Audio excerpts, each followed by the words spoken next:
Cari amici, un caro saluto a tutti voi. Vi recito una poesia che porta come titolo Amaci Rimessina. Io non saccio se c'è la mano d'un nostro Signore, ma stanotte ricevevi un grande regalo d'amore.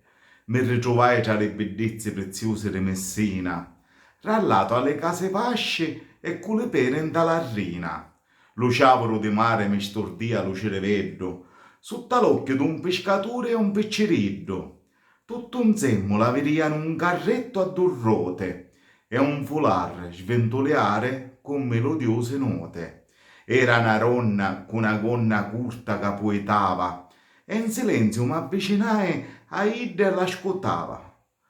Parlava di libertà, aquilune, sole, luna e stelle, tra leggende, storie di vita e vecchie consiglie.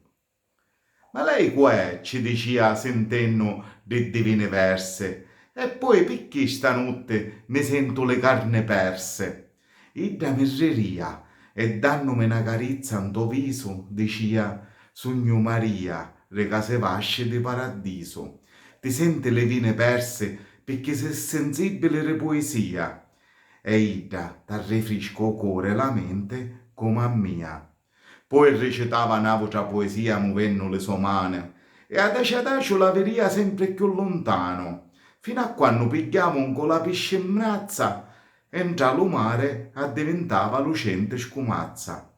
Quando mi arruspigliai, la cercai senza sosta e scoprive felice che da valorosa femmina tosta che poetava l'amore si chiamava Maria Costa. Come una sciusciata rale che annequaria la vina, la senti in talo vento quando vai a Messina. Madre messinese è patrimonio dell'UNESCO. Tinge di poesia sta terra come un vivo affresco.